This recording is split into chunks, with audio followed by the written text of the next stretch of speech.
Ever caught word of the Miss Pandaria remix and are wondering how the event functions? Then look no further!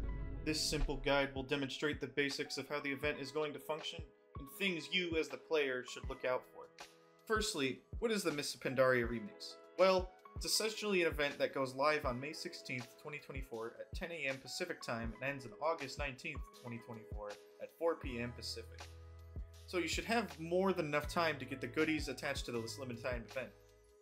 When the event launches, you'll be prompted to create a brand new character of any race, class, and faction. You'll be set off to relive the entirety of the Miss Pandaria expansion as if it were current content, just with the Dragonflight additions like talent trees and the Evoker class.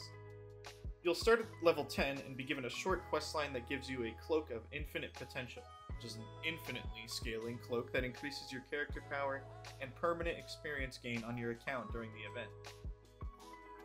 Once you begin your journey, here are a few things to take into consideration during your efforts. Your character will be able to fly and dragon ride, so traveling is of great ease. The only zones you cannot fly in are Isle of Thunder, Isle of Giants, and the Timeless Isle. What realm will you be creating your characters on?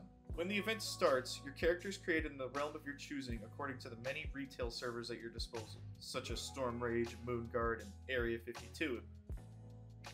They will not have access to your Dragonflight characters until the event is completed.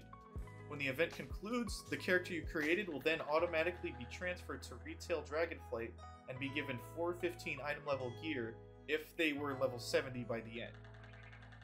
It is also said that when the event finishes, your character will be eligible to earn Heritage Armor. So if you wanted something like the Void Elf Heritage Armor for a very long time, but never really got around to it, now's your chance to do so. You'll only just have to wait until the event actually finishes. Don't worry about character caps on your account if you already have 60 characters, as the event will extend your account's limit to 65 and allow you more efficient alt farming. Professions will not be included in this event, so any thought about maxing out your tailoring or skinning should be forgotten altogether, as it really doesn't do anything. And finally, what class do you want to play? From what was previously mentioned, you can level up and keep a character once the event ends, so if you're missing a hunter or you just want another 7 different druids, you can finally do so in a very speedy method thanks to this event. So now that you have created your first character, what do you do now? Well, you level. As you level, you will experience Pandaria and will passively earn a new currency called Bronze.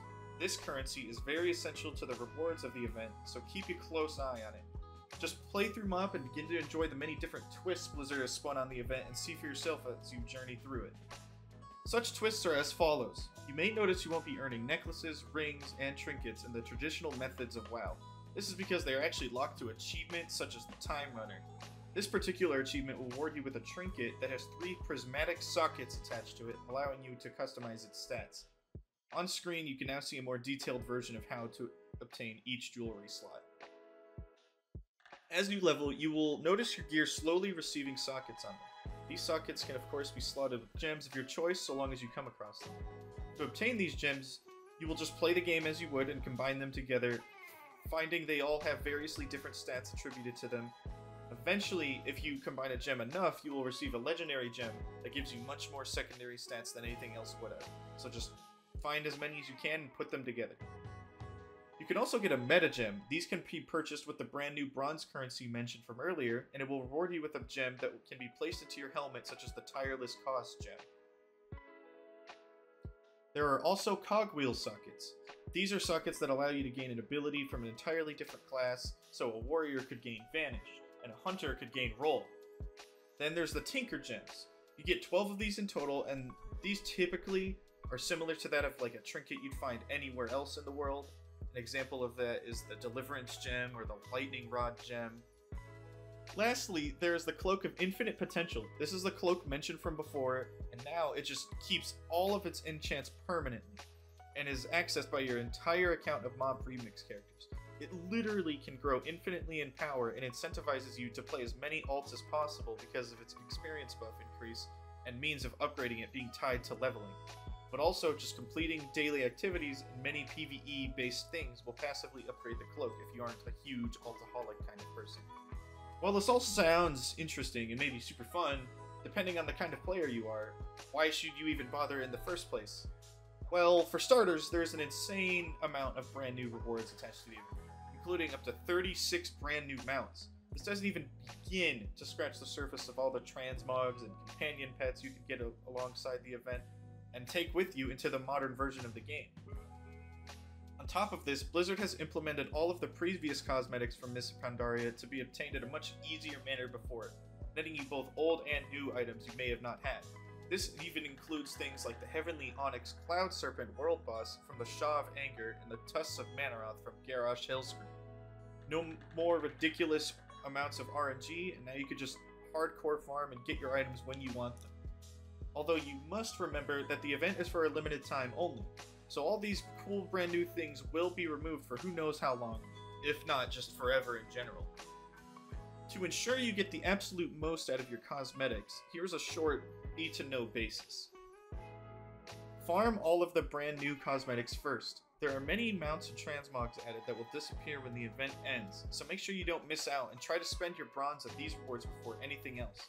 Things like the Reigns of the Thundering Cobalt, Cloud Serpent definitely are nice to have, but Nalek isn't going anywhere from the live game, so at least if you don't buy it here, you can continue farming him in the live game after the event ends. Just play what you like. If you are a Warlock player but want the Druid set and are unsure if you need to level a Druid to get their attire, don't worry about it. You can actually buy any normally class-restricted item as any class in the game, so even with the alt-friendliness of this event, don't worry too hard about what you are actually playing. Also, don't be afraid to spend your bronze on gear upgrades.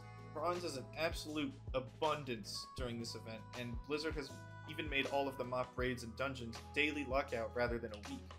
So be sure to at least get your player power up there so you can get more easily invited to something like a Heart of Fear run. Faction choice doesn't really matter outside of open world leveling. If you want to join your friends and do the same quests as each other, it's recommended you play the same faction. Otherwise, raids, dungeons, and scenarios will be cross-faction friendly. Once you have every brand new cosmetic added, just feel free to get what you like that already exists from Mists of Pandaria. Something like the Tusks of Manaroth that have avoided you for who knows how many years now. With all of this in mind, you should now be ready to tackle the Mists of Pandaria Remix event. Hopefully this video has given you an idea of how to approach the event, and if it helped at all, be sure to share the video around and help your friends get geared and ready too. I also have a Discord where I do frequent Glory Raid achievements for people, and will also be hosting raid groups for this very event, so drop by and get some achievements for your collections.